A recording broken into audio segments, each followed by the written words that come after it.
उपासक को चाहिए मर भले चाहे जाए, लेकिन कभी किसी के आगे हाथ ना फैलावे। जिसको भगवत प्राप्ति करनी, भिक्षान्न के सिवा।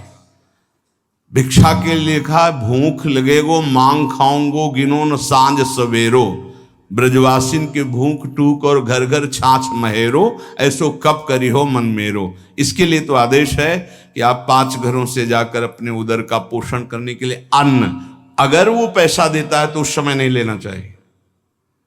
जैसे हम भिक्षा मांगने गए और किसी ने 50 रुपये निकाले, बाबा रोटी तो ना है, 50 रुपये कुछ खा ले। नहीं, हम रुपया लेने नहीं आए, रोटी हो तो दो, नहीं राधे श्याम चल दिए।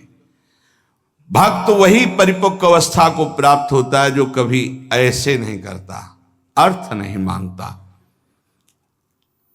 भक्त की शोभा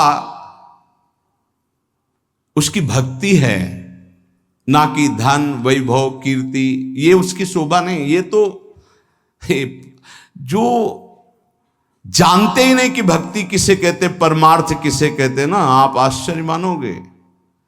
उनके पास खुद पता नहीं कि मेरे पास कितना पैसा है, इतना पैसा है, ऐश्वर्य है। ये भक्ति का परिचय होता है क्या? भक्त की शोभा भगवत प्रियता से है।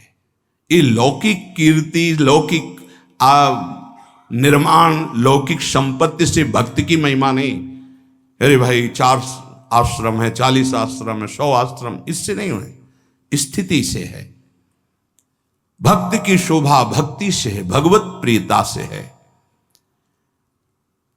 जब ऐसी भक्ति आती है तो भगवान उस भक्त के हाथ का खिलौना बन जाते हैं। भगवान उस भक्त के हाथ का खिलौना बन जाते हैं।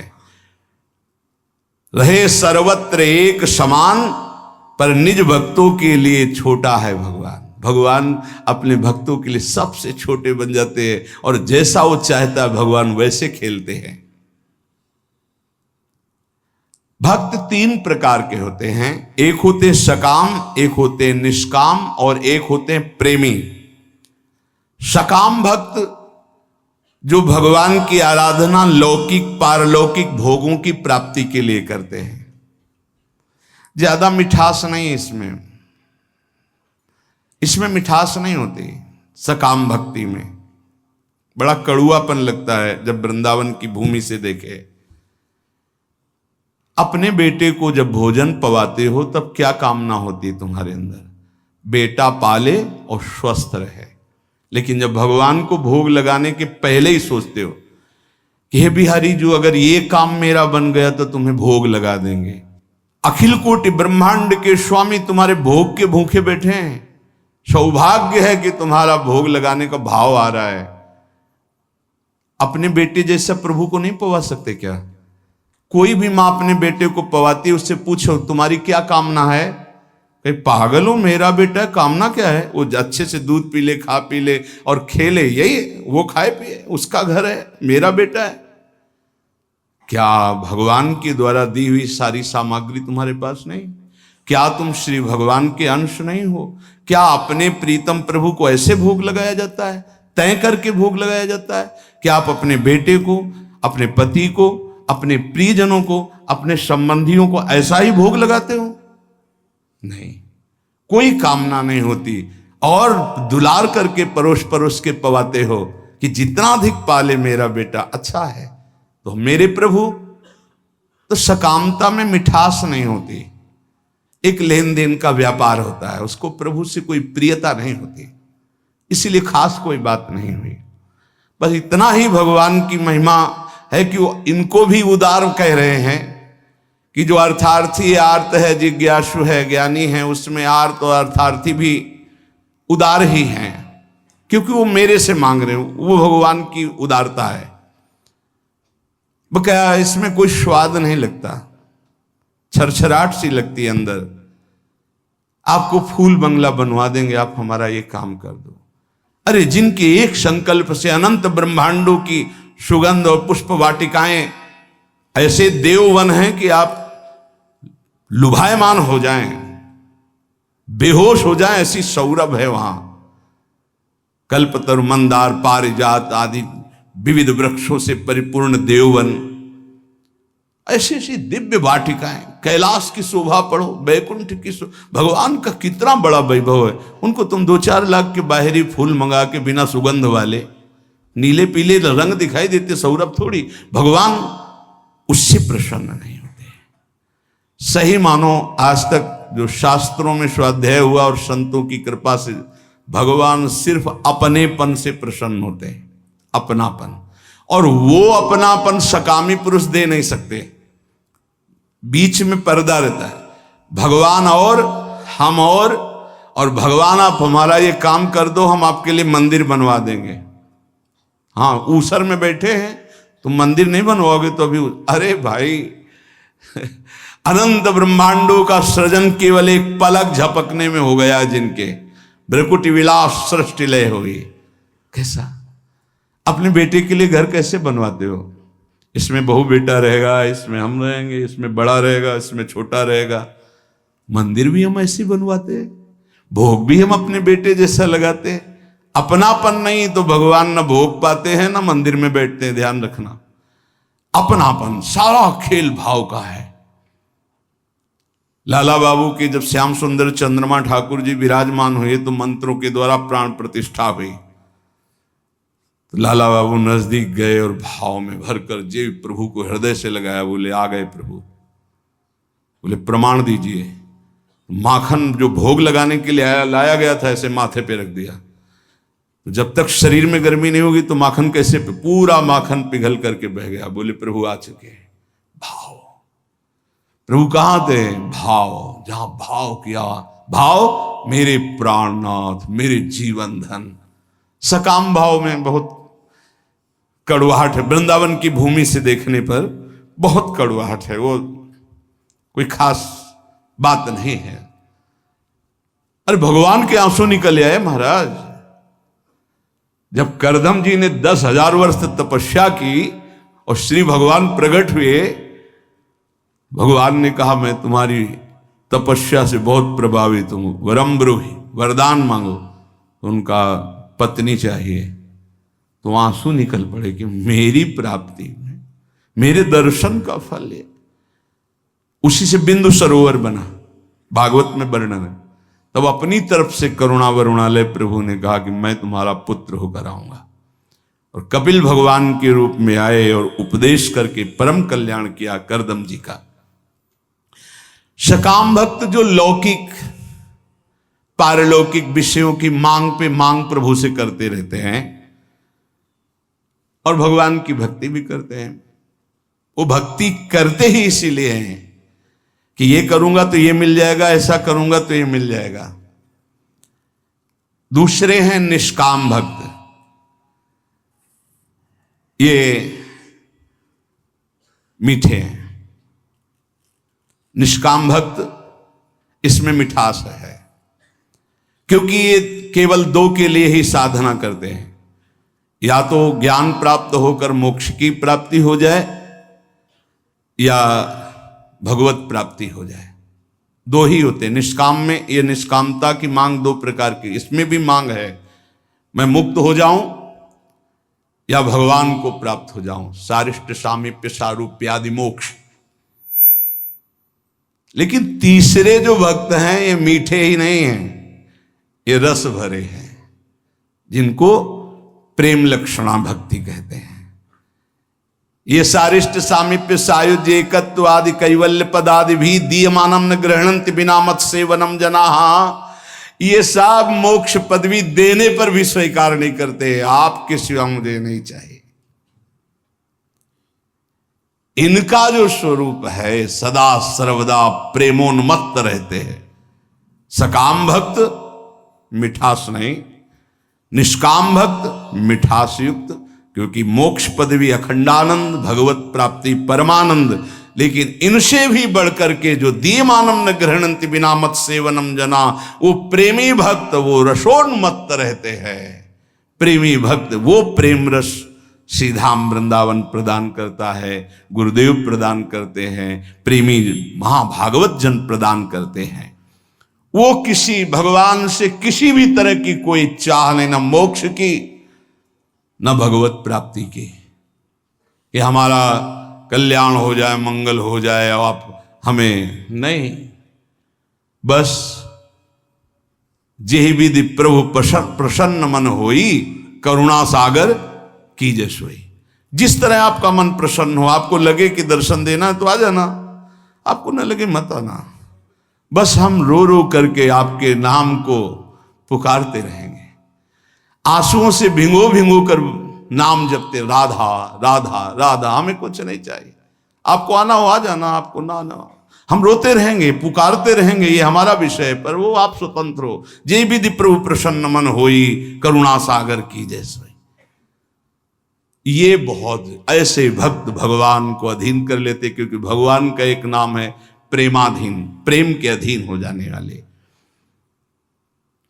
सृष्टि स्त्यंत कारणीम ब्रह्म विष्णु शिवात्मिकाम सायाति संज्ञाम भगवान एक एव जनार्दन।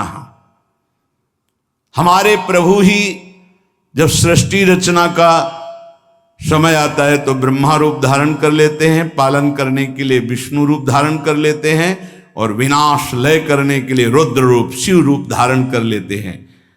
इसलिए हमारे प्रभु महान जगन नियंता हैं। ऐसा भाव उपासक के जब हृदय में आ जाता है तो किसी अन्य का आश्रय नहीं लेता, अन्य का आश्रय नहीं लेता। सही बात मानो, माया का बड़ा प्रभाव है। आप सोचो इस जगत में कितने धनी होंगे, जितना त्रिभुवन में आप धन देख रहे हैं कुबेर जी के एक खजाने के कोने में रखा है। अपार धन वैभव के स्वामी, रिद्धियां सिद्धियां नौ निधियां कुबेर। और जितना कुबेर के खजाने में लक्ष्मी जी के चरण के एक चिन्ह में है, ऐसी महालक्ष्मी स्वयं भगवान के चरण चापती रहती हैं। ऐसे भगवान के सेवक के सामने कुछ समझ में आएगा उसको? सुरपति नरपति लोकपति जिनके भाव है घास। क्यों? क्योंकि ऐसे प्रभु के सेवक हैं। यहां जो वर्णन किया जा रहा है कि उन्हीं से ब्रह्मा, उन्हीं से विष्णु, उन्हीं से रुद्र, वो हमारे स्वामी हैं। अब हम किसका आश्रय लें, किसके आगे हाथ पसारें, किसकी तरफ देखें? समझो, जो संसार में जो कुछ भी है, इसकी प्राप्ति के लिए जो भगवान का भजन करते हैं, वो बहुत अनजान में है। जैसे हीरे के बदले कांच लेना चाहते हैं, ऐसे भुलावे में है। मणिगण पुंज ब्रजपति छाणत हित हरिवंश कर गई कंचु। नाम जप कर रहे हैं और चाहते हैं संसार की वस्तुएं, तो मानो महान कीमती मणि के बदले में कांच खरीद रहे हैं। जो अपनी कीर्ति, अपनी प्रतिष्ठा, भगवदी आनंद को छोड़कर लौकिक आनंद की चाह के लिए भजन करते हैं, वो भी बड़े भुलावे में हैं। सच्चा उपासक सर्वत्र भगवान को देखते हुए, सब में भगवान को देखते हुए, कोई चाह न रखते हुए, निरंतर भगवान की प्रसन्नता के लिए भजन करते हैं। इससे मेरी प्रिया जो प्रसन्न हो जाए। जब हमारा भजन का मतलब क्या है? पुकारना, राधे श्याम, राधा वल्लभ, राधा राधा राधा। हम पुकार रहे हैं, अपने स्वामी का स्मरण कर रहे हैं।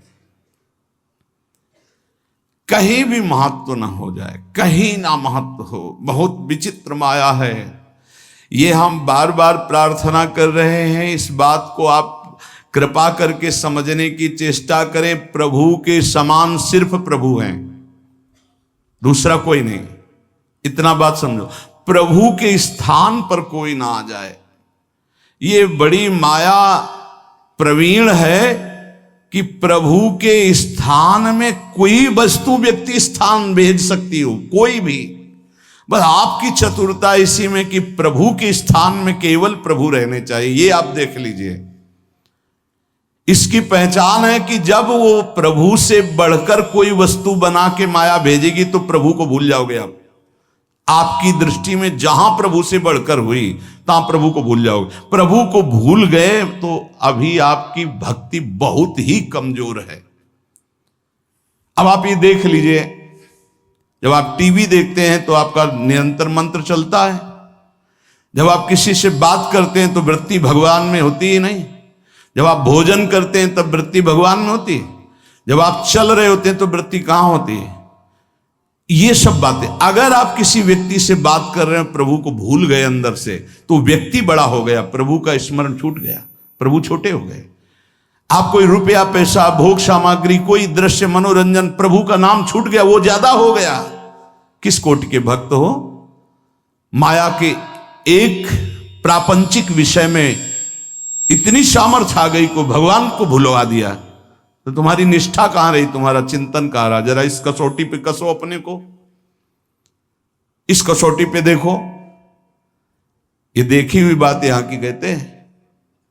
इस कसौटी पे कस के देखो, टीवी चल रही हो, आप देख रहे हो, आपका बिल्कुल कोई भी दृश्य चित्त अपहरण न करने पावे, हर सेकंड आपका मंत्र चल रहा है विजयी। बाजार में घूम रहे हो, सब कुछ देख रहे हो, लेकिन मंत्राकार वृत्ति विजयी।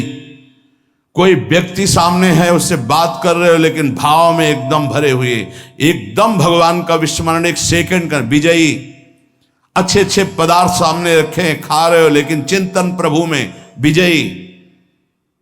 विषयान गृहणंत मुंचंतुआ, ए भगवत पार्षद हो, कोई साधारण नहीं हो तुम, भगवत अंश हो, भगवत पार्षद हो, अपने स्वरूप को पहचानो, जागो। ये माया तुम्हें परास्त नहीं कर सकती, तुम स्वयं परास्त होना सीख गए हो, इसलिए परास्त हो रहे हो। तुम्हें कोई परास्त नहीं कर सकता, भगवत शक्ति संपन्न हो, भगवत अंश हो। हमारी बात को समझना, यहां कितना छोटा स्वरूप भगवान का बना लिया गया कि खान पान की थोड़ी सामग्री भगवान को भुलवा सकती। एक साधारण प्रियता वाला व्यक्ति भगवान को भुलवा सकता है, वो अपना स्थान इतना जोर कर लेगा, प्रभु भूल जाएंगे। कौन, कैसे भक्त हो? अरे जिनके एक इच्छा मात्र से ब्रह्मा विष्णु महेश सृजन पालन संहार करते हैं, वो हमारे प्रभु हैं, स्वामी हैं। उनका विस्मरण हो गया, ऐसी कोई वस्तु आ गई। इसलिए नारायण स्वामी कहते, ब्रह्मादि के भोग सब विष समो लागत ताही, नारायण ब्रज चंद की लगन लगी है जाही। उसे ये बहुत अच्छा है कि जब आप लोग प्रसाद पाते हैं, एक दिन साथ में आपके जब बैठे, तो जो राधा राधा राधा, और एक ऐसा भागवती, इसमें तो आपको बड़ा सहयोग मिलता है भगवत स्मरण में। ऐसा ही अंदर से चलना चाहिए। जब आप हर समय अलग हो, मान लो भोजन पाते समय श्रवण इंद्री में तो नाम पड़ रहा है, लेकिन अंदर से भी चलना चाहिए हर समय। जीवन का लाभ क्या है? अखंड स्मृति। उसको हानि में क्यों बदल रहे हो? हानि हरिवंश के नाम अंतर पड़े, लाभ हरिवंश उच्चरत वाणी। पकड़ो, भक्ति का मतलब क्या है, भगवत मार्ग का मतलब क्या है, परमार्थ का मतलब क्या है? अखंड स्मृति। और इस स्मृति को हर वस्तु व्यक्ति स्थान छीनना चाहता है, चाहे वो राग से चाहे द्वेष से। आप अंदर से देख लो। इसीलिए पूज्य पादुड़िया बाबा जी कहते, पूरा संसार एक तरफ और तुम एक तरफ, तुम्हें युद्ध करना है। किस बात का युद्ध? मारकाट नहीं, तुम्हारी स्मृति का अपहरण कोई न कर पावे। राधा राधा राधा राधा, तुम्हारी याद जो भगवत याद है, अगर वो भूल रही है, अब घाटा हो गया। कह हनुमंत विपत्ति प्रभु सोई, जब तो सुमिरन भजन हो। ये बात यहां पकड़ा है, यहां देखा है। जहां जहां में लगा कि इस चीज से छूट जाएगा, उससे परिपक्व किया है। कोई भी विषय ऐसा नहीं जो हमें भगवान का विस्मरण करा दे। हम हर जगह अपने आप को परिपक्व करना सीखें, अपने को बचाना नहीं, अपने को हटाना नहीं, अपने को उसी में खड़ा करके परिपक्व करना सीखें। बीच बाजार में बैठे समाधिस्थ रहे, तब तो भजन का लाभ समझ में आएगा। बाण बनाने वाले के पास से पूरी सवारी निकल गई, उसको एक शब्द नहीं सुनाई दिया, और तुम मंत्र और भजन में चित्त लगा रहे हो, तुम्हें चार आदमियों की बात सुनाई दे रही। अरे राजा की सवारी तो नगाड़ा बज रहा है और शोरगुल हो रहा है, जय जयकार हो रहा है, उसको एक शब्द नहीं सुनाई दिया, केवल बाण का नोक बना रहा था, जिसे दत्तात्रेय जी ने 24 गुरुओं में एक गुरु बनाया। और तुम नाम जप कर रहे हो, तुम्हें कोई शोरगुल नाम छुटवा दे, कैसे साधक हो? विचार करके देखो।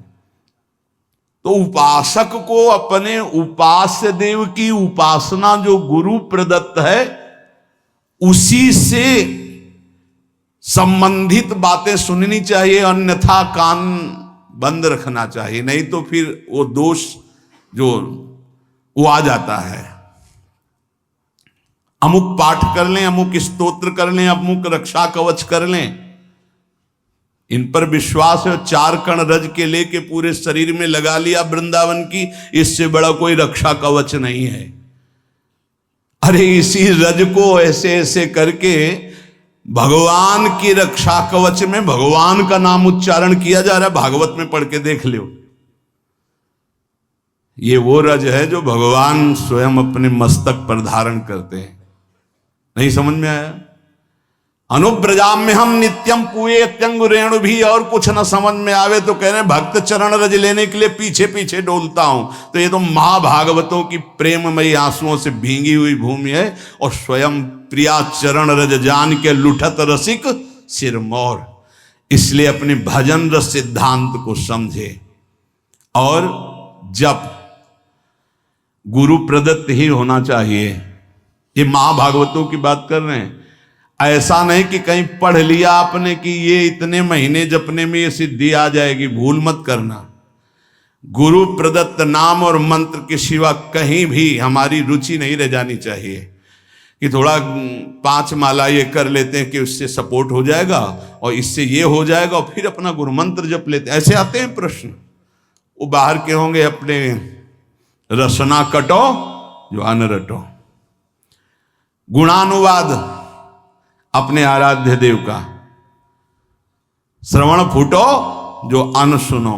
ये महाभागवतों की रस की बात है। भक्ति के विघ्न को बर्दाश्त ना करना, ये भक्त का स्वभाव होना चाहिए। हम लोग बहुत ढीले हैं, भक्ति के विघ्न को हम विघ्न ही नहीं मानते। कितनी देर से भजन छूटा है तुम्हारा? कितनी देर से तुम प्रभु से विमुख हो उस वस्तु व्यक्ति स्थान के प्रलोभन में?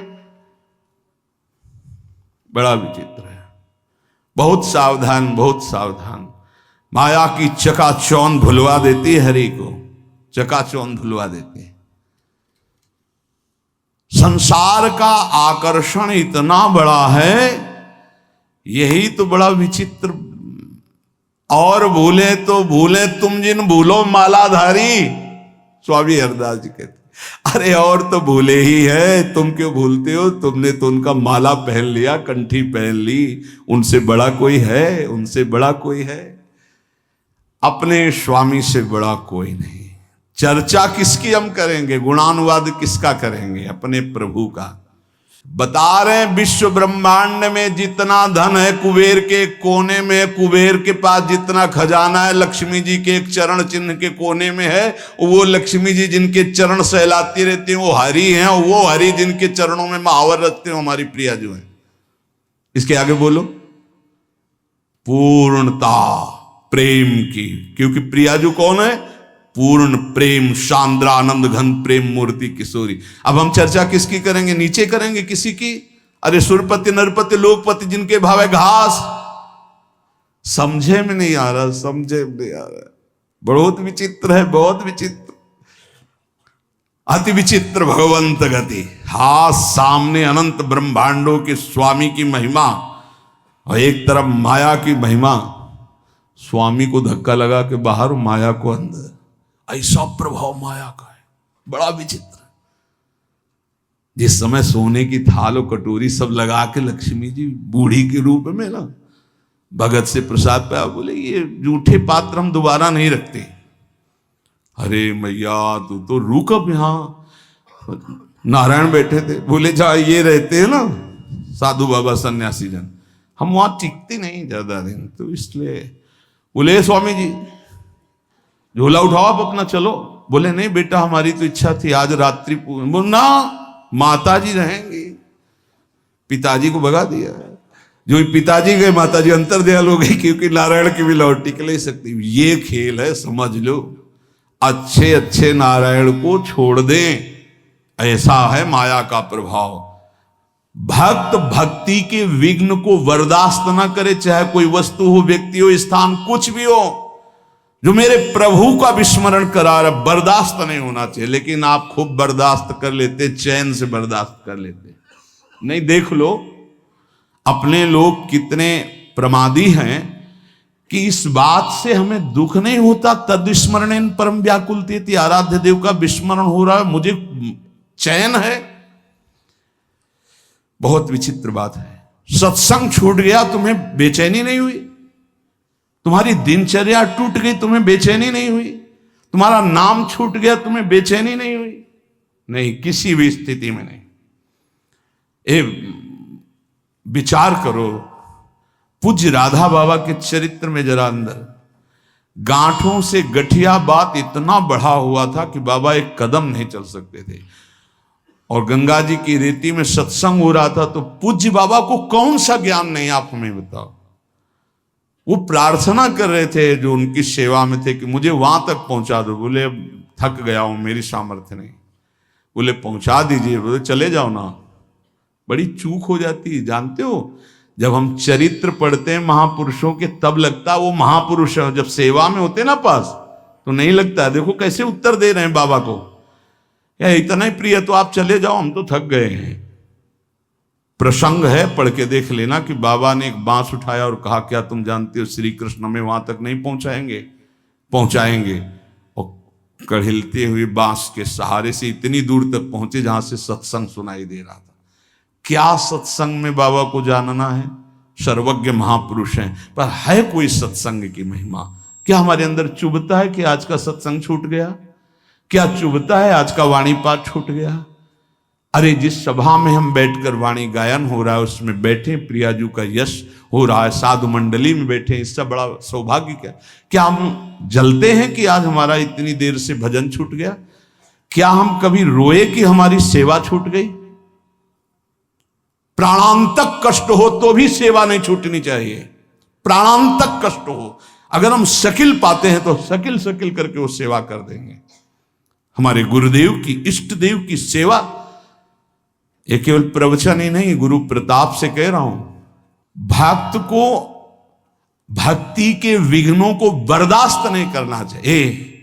बता देना कि हम आज उठने लायक भी नहीं, पर ये सेवा पहुंचा दो, इस सेवा पहुंच जानी चाहिए, मेरी सेवा नहीं टूटनी चाहिए। ना सेवा में प्रीति होगी, ना नाम छूटने में तुम्हें जलन होगी, ना तुम्हारी पाठ में प्रीति होगी, ना तुम्हारी इष्ट देव की अपनेपन में स्थिति होगी। तो होगा क्या? भक्ति के विघ्न को आप क्यों बर्दाश्त कर लेते हैं? ये आप देख लीजिए। हमें लगता है जितना इष्ट और गुरु का दुलार मिलता है तो हम उसको पहचान नहीं पाते। हमें लगता है संसारिक तौर तरीके से लगता है, हमें नहीं लगता कि हम पर अपार कृपा है। पांचवा, भक्ति के फल को गुप्त रखना। ये पांचों आज ये बहुत बड़ी महान बातें हुई। अपने स्वरूप का बोध, अपने इष्ट के स्वरूप का बोध, जो गुरु प्रदत्त साधन उस पर निष्ठा, जप और गुणानुवाद अपने आराध्य देव का है, भक्ति के विघ्नों को बर्दाश्त न करना, और ये भक्ति के फल को गुप्त रखना। जो हमारे इष्ट और गुरुदेव की कृपा से आध्यात्मिक उन्नति हो रही, उसे कभी ना बोले, ध्यान रखना नहीं, वहीं रुक जाएगी, बंद हो जाएगी। पकड़ो इस बात को, अपनी स्थिति कभी नहीं व्यक्त करनी चाहिए। इसमें पांचवा, भक्ति के फल को गुप्त रखना चाहिए। आपको स्वप्न में अच्छे स्वप्न आ रहे हैं, दिन में कोई अनुभूतियां हो रही, गुरु कृपा प्राप्त हो रही है, आपको प्रियता मिल रही है, भागवतिक आंतरिक उन्नति हो रही, बिल्कुल गुप्त, कुछ नहीं बोलना। बोले नहीं गुरु से तो बोल दे। क्यों? गुरु अल्पज्ञ है क्या? तुम बाजार से लाए हो स्थिति, गुरु ने दी है, उनको बताने की जरूरत क्या है? उनको बताने का मतलब अपने अहम को पुष्ट करना नहीं, फिर स्थिति नहीं रहेगी। ना गुरुदेव से कहनी है ना किसी से। गुरुदेव से क्यों नहीं? उन्होंने ही दिया भाई, उनसे क्या कहना है? उन्हीं की तो प्रदत्त वस्तु है, गुप्त शांत। एक दृष्टि में सब कुछ पता चल जाता है गुरुदेव को कि आप कहाँ हो, आपकी स्थिति क्या है, आपको बताने की जरूरत नहीं। ये पांचवी बात बहुत समझी जाए, अपने भक्ति के फल को कभी प्रकाशित ना। अब आपकी कृपा से निरंतर मंत्र चल रहा है, बंद हो जाएगा, कहीं भी बोल दो बंद हो जाएगा, देख लेना। बहुत इससे हमें लगता है आपका अब निरंतर भजन होता है, कहाँ आपकी कृपा से जो कुछ हो जाता है, अब आप देख लो जैसा निरंतर, तो कहाँ देख लो, तो झूठ भी नहीं होगा। क्योंकि कभी तो हम गाढ़ निद्रा में सोते होंगे, तो मुझे तो पता नहीं उस समय चलता है कि नहीं चलता, अब आप जानो। कभी भी अपने भक्ति के आंतरिक वैभव को प्रकाशित ना करे। पहला है अपने स्वरूप का निरंतर चिंतन रखो कि हम प्रियाजू की प्रिय सखी हैं। दूसरा अपने आराध्य देव के स्वरूप का कि महामहिम इन्हीं के सब कुछ अधीन है, हमें किसी और के सपोर्ट की जरूरत नहीं है, और की आराधना की जरूरत नहीं। तीसरा जो गुरु प्रदत्त साधन है उसी में हमारी रुचि होनी चाहिए, उसी नाम में, उसी मंत्र में और उन्हीं के गुणानुवाद में। और चौथा भक्ति के विघ्नों को बिल्कुल बर्दाश्त न करे, जो हमारे प्रभु का विस्मरण करा दे उससे बचने की कोशिश करे। पांचवा भक्ति के फल को गुप्त रखे, भक्ति के अनुभव को गुप्त रखे। शेष चर्चा आगे। श्री राधा वल्लभ लाल की